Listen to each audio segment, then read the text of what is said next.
Bonjour, bonsoir et bienvenue pour ce 58e numéro du Rendez-vous Ciné. Comme quoi le temps passe si vite. Je suis, comme d'habitude, en compagnie du beau et merveilleux Blue Torch. Comment vas-tu?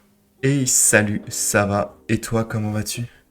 Eh bien, ça va nickel. Ce mercredi, nous allons vous parler d'un remake Disney, encore un, d'une adaptation au cinéma d'une web-série et nous vous parlerons dans le Ciné-Club qui conclut l'émission d'un caïd enfariné. Tout de suite, Le Visiteur du Futur. Le Visiteur du Futur, adaptation de la web-série éponyme, se classant dans la catégorie science-fiction, post-apocalyptique et comédie. En 2555, dans un futur dévasté, l'apocalypse menace la Terre. Le dernier espoir repose sur un homme capable de voyager dans le temps. Sa mission, retourner dans le passé et changer le cours des événements.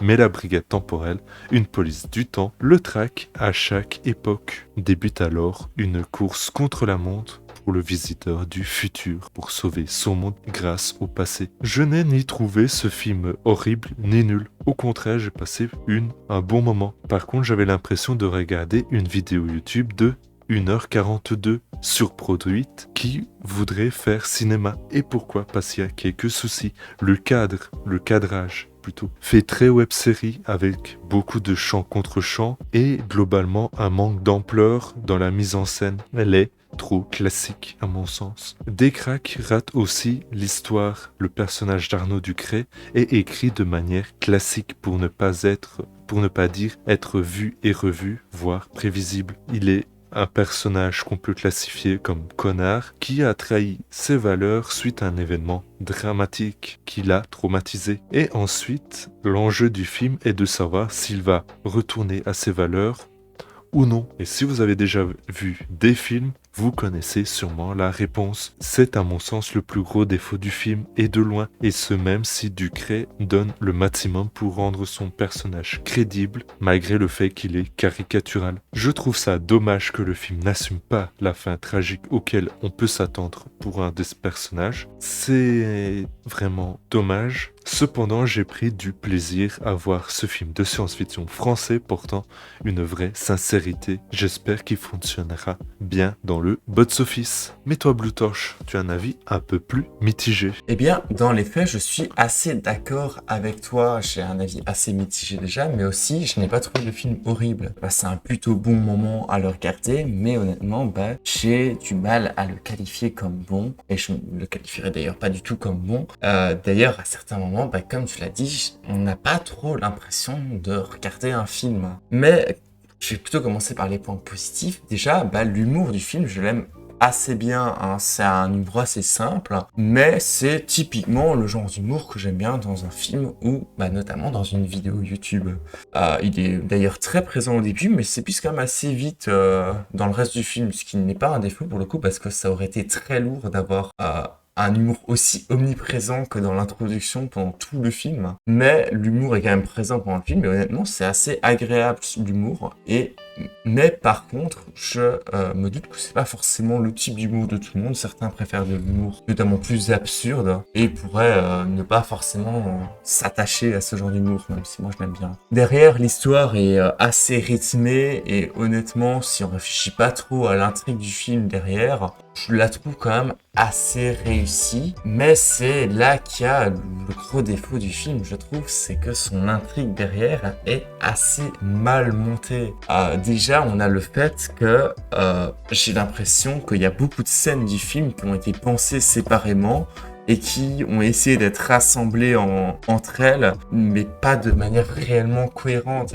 Elles ont pas été pensées comme une continuité, mais plus comme des morceaux que le réalisateur voulait mettre dans le film, et du coup qu'il a essayé après de recoller entre eux dans un ordre cohérent évidemment, mais avec des transitions qui, elles, ne le sont pas. Et déjà ça, je trouve que ça pose quelques problèmes, même si ce n'est pas non plus trop gênant. Ce qui m'a par contre le plus dérangé, c'est que le film a beaucoup d'incohérences dedans, notamment déjà dans le fait que le film utilise énormément les voyages dans le temps, hein, c'est dans le titre. Hein. Ça, on s'y attendait, c'est souvent un truc qui pose problème dans les films qui parlent de voyage dans le temps. Et pour le coup, je trouve que là, le film en a beaucoup, et notamment ce qui m'a le plus dérangé, c'est que ils ramènent énormément de gens dans le futur. Enfin, genre, c'est un truc qu'ils font assez vite dans le film globalement. Ils ramènent des gens dans le futur, ils se baladent avec des gens dans différentes lignes temporelles.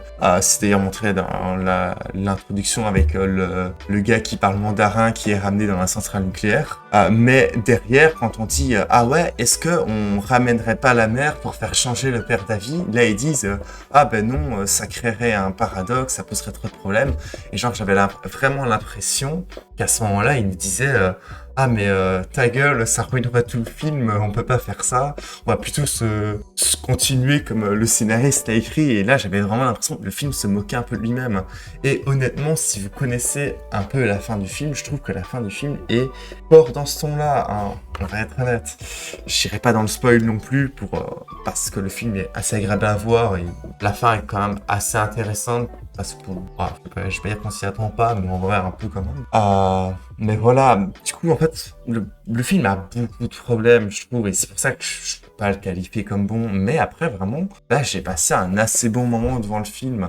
Et honnêtement, si le film c'est votre type d'humour, que derrière aussi, si vous posez votre cerveau à côté et que vous réfléchissez pas trop à l'intrigue, et si vous aimez bien ce genre de film, bah vous allez bien l'aimer. Mais le problème, c'est que ça fait beaucoup de si pour bien l'aimer, et bah du coup, le film, désolé, mais il est difficilement bon. Honnêtement, je préférais typiquement Les Dissociés, qui est aussi fait par des cracks, si je ne me trompe pas, et qui lui n'est par contre sorti que sur YouTube et qui n'a jamais été au cinéma. Pour préciser un point, le film a mis 8 ans à se faire, qui dit autant de temps dit réécriture et réécriture. Donc c'est peut-être ça la cause des problèmes de narration dont tu as évoqué un peu plus tôt.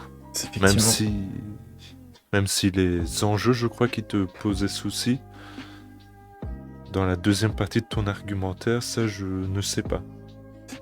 Pour le coup, c'est effectivement c'est possiblement le cas pour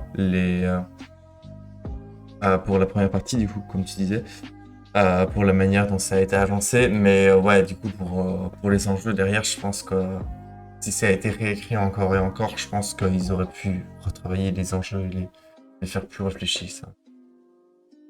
Voilà, comme je dis, le film, je sais pas, c'est un mauvais moment devant, et honnêtement, je crois que la plupart des gens pourraient apprécier ce film largement, mais bon. Voilà, il est sympa, mais sans plus. Pinocchio, nouvelle adaptation du texte de Carlo Collodi du même nom, réalisé en live action par Robert Zemeckis, dont on vous a déjà parlé lorsqu'on vous a parlé de Sacrée Sorcière. Allez-y, si vous voulez regarder la vidéo.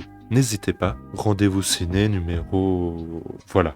Donc, le Pinocchio raconte la célèbre histoire d'un pantin de bois, Pinocchio, comme c'est surprenant, bien décidé à vivre la plus palpitante des aventures pour devenir un vrai petit garçon. Blue Torch, qu'est-ce que tu en as pensé? Eh bien, en fait, j'ai pas grand-chose à dire sur ce film parce que, honnêtement, c'est exactement le même que le film d'animation Pinocchio qui est sorti de Disney, que globalement tout le monde connaît et que pratiquement tout le monde a déjà vu, sauf si vous avez moins de 15 ans. Ce qui doit être le cas pour certaines personnes qui regardent la chaîne d'ailleurs. Mais du coup, voilà, globalement, il n'y a pas réellement de différence marquante. Donc c'est vraiment compliqué d'aller dans la critique du live action Pinocchio sans aller derrière dans la critique de Pinocchio en tant que tel. En vrai, je trouve déjà que le film rend pas si mal en live action. Honnêtement, tout ce qui est pantin, animaux et tout, est plutôt bien réalisé. Genre, il y a beaucoup de choses. On se souvient du Sonic, du premier trailer de Sonic qui était vraiment dégueulasse. Et honnêtement, ça aurait pu être le cas ici aussi, hein. Ce serait pas la première fois qu'on a des trucs vraiment dégueulasses en live action. Mais après, voilà, globalement, c'est vraiment tout ce qu'il y a à dire à ce niveau-là. Par contre, un point que j'ai très bien aimé, une adaptation que j'ai très bien aimé en live action, c'était la baleine qui apparaît dans Pinocchio. Elle est vraiment extrêmement bien réussie, au point que c'est le point qui m'a le plus marqué ici, dans ce film, parce que je l'ai vraiment trouvé magnifique, la baleine, vraiment exceptionnelle et tout. Mais du coup, après, voilà, à part la baleine, du coup, dans le film, qui m'a vraiment marqué, que j'ai vraiment kiffé, le film a pas vraiment de gros points positifs ou quoi. Genre, c'est juste une reprise du film original, sans réelle originalité ou quoi. Et malgré le fait que la baleine était superbe, le film, c'est compliqué de dire qu'il est bien à partir du moment où il reprend ligne pour ligne, limite le dessin animé de Pinocchio. Et au final, il n'y a pas vraiment de gros changements à ce niveau-là, des gros trucs qui ont été faits, quoi. Derrière, après, bon, si vous aimez le film Pinocchio et que vous avez envie de revoir le film, honnêtement, n'hésitez pas à voir le live action, parce que moi, il devrait vous plaire. Après, voilà, ça pourrait ne pas être le cas, vous pourrez dire, ah ouais, il pisse sur le dessin animé original, ce qui est une possibilité. Mais pour moi, je trouve que c'est une manière différente de voir le dessin animé, une manière pas dégueu. Après, voilà, si vous en battez les couilles globalement du dessin animé original, ou que si vous l'avez pas aimé, on n'est pas à aimer le live action Pinocchio, quoi. Clairement, vous l'aimerez pas ou vous en battrez les couilles tout le temps. Mais toi, Divan, si je me trompe pas, tu ne l'as vraiment pas aimé, ce film-là, non? Et tout à fait, tout à fait, tout à fait, c'est même un euphémisme. Je considère que c'est un film gratuit. Il ne prolonge pas le discours du film de base et rend ainsi le film non pertinent. J'ai l'impression de voir un film fait uniquement pour susciter le clic sur la plateforme Disney+, ce que je trouve de base un point honteux. Mais il y a pire, il y a toujours pire avec Disney, c'est pour ça que je les adore. Je ne crois à aucun moment ce que je vois à l'image, la mise en scène de Zemeckis est totalement perdu, il ne filme que le scénario sans se demander comment construire un cadre pour rendre l'univers tangible. Le film est vraiment fait à moitié, le décor manque de finition, la lumière est laide, et cette dernière rend invraisemblable le fait que des personnages en CGI totalement hideux côtoient des personnages humains. Ce qui marche dans le cinéma d'animation est le fait que, parce que c'est des dessins, pour reprendre l'exemple du film de 1940, la suspension d'incrédulité est augmentée. En live action, au contraire, tout est tangible et donc on ne croit jamais à cet univers fantasmagorique. En plus du fait que ça soit le même film, rendant la nouvelle adaptation vraiment dispensable. En somme, c'est un film atroce, fait pour le clic et pour vendre des jouets grâce aux horloges de l'intro. Je vous déconseille absolument de voir cette grosse merde. Pour le coup, c'est vrai, les horloges, j'ai trouvé que c'était sympathique, sans pour autant être exceptionnel ou rendre le film réellement meilleur. Je trouvais que les horloges étaient vraiment pas mal. Mais sinon, je suis d'accord avec ton argumentation, honnêtement. Même si moi, je ne le qualifierais pas de grosse merde, c'est vrai que le film n'a aucun intérêt, on va être honnête. Et continuons avec Scarface, sans aucune transition. Sorti en 1983, Brian De Palma adapte un film de 1932, Scarface, The Shame of the Nation, d'Howard Hawks. De Palma s'approprie entièrement l'histoire en créant sa mise en scène. Il remake Scarface entièrement pour donner une œuvre dense, unique, tout en offrant à Al Pacino l'un de ses plus grands rôles. De la scène d'ouverture où l'on voit Tony Montana, je sais pas ce qui m'a appris à prononcer comme ça, soumis au feu des questions d'agents américains cherchant à connaître ses origines au dramatique final, où le même Tony se retrouve une fois de plus seul contre tous. De Palma réinvente la success story à l'américaine malgré certaines facilités qui prêtent un peu à sourire, comme la séquence Pretty Woman qui sert de charnière de transition entre les deux parties du récit. Il organise avec rigueur et méthode l'ascension et la chute inévitable d'un caïd de la drogue, avec son cortège de trahison, de femmes fatales et surtout de coups de force, ainsi que de 3 allers-retours à la blanchisserie. Al Pacino livre une adaptation fiévreuse qui transcende le personnage, l'acteur bouillant comme jamais porte le film sur ses épaules et débite inlassablement tirade sur tirade dans son phrasé si unique, inlassable et infatigable, porté par une devise aussi révélatrice que cathartique.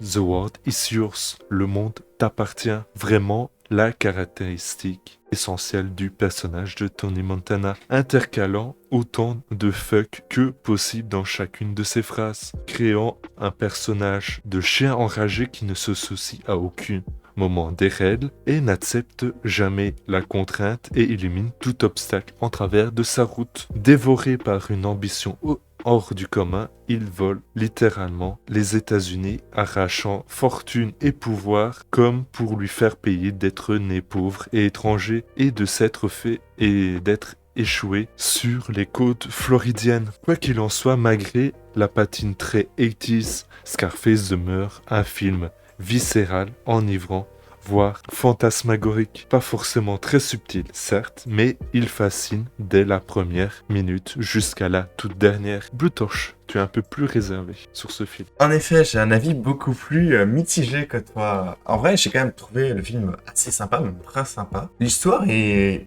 vraiment très bonne. Enfin, il n'y a pas il n'y a pas énormément à dire dessus, elle est assez bien foutue de manière générale. Vraiment, on la suit de long en large et globalement, le truc est vraiment, il a dit, assez prenant pour le coup. Et bon, derrière, quasi tous les personnages sont détestables, mais globalement intentionnels. Hein. On n'a pas, enfin, le but du film n'est pas spécialement qu'on s'attache à Tony Montana. Je l'ai fait moins bien que toi.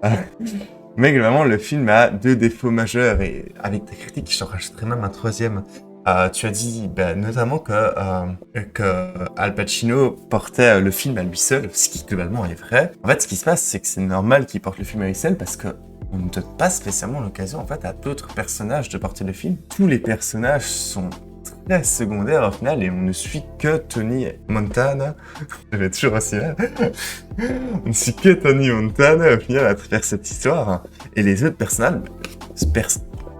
personnages, globalement, ils sont présents. Hein. Il y a notamment un personnage qui est l'ami de Tony Montana qu'on suit globalement du début à quasiment la fin. Globalement. Et honnêtement, lui, on le suit lui aussi, mais il est si peu impactant au final dans l'histoire. C'est vraiment le second qui reste dans l'ombre. Et même dans le film, il reste dans l'ombre, on le voit pas. Et c'est assez dommage au final.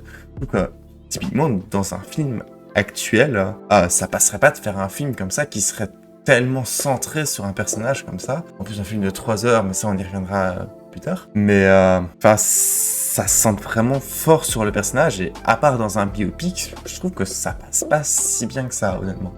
Mais du coup, ça ramène au deuxième défaut, je trouve, du film, c'est que le film fait fort vieux au final. On voit que la recette pour construire le film est très vieille maintenant. Le film date des années 80 globalement.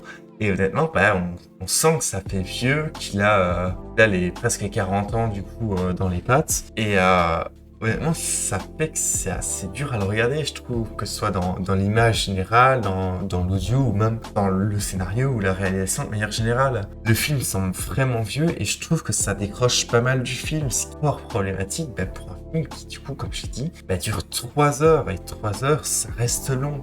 Si tu t'accroches pas vraiment sur le film, c'est compliqué de tenir les 3 heures derrière. Moi, il y a des films de 3 heures que j'adore, voire même de 4 heures. Hein. C'est le cas typiquement des Seigneurs des Anneaux version longue.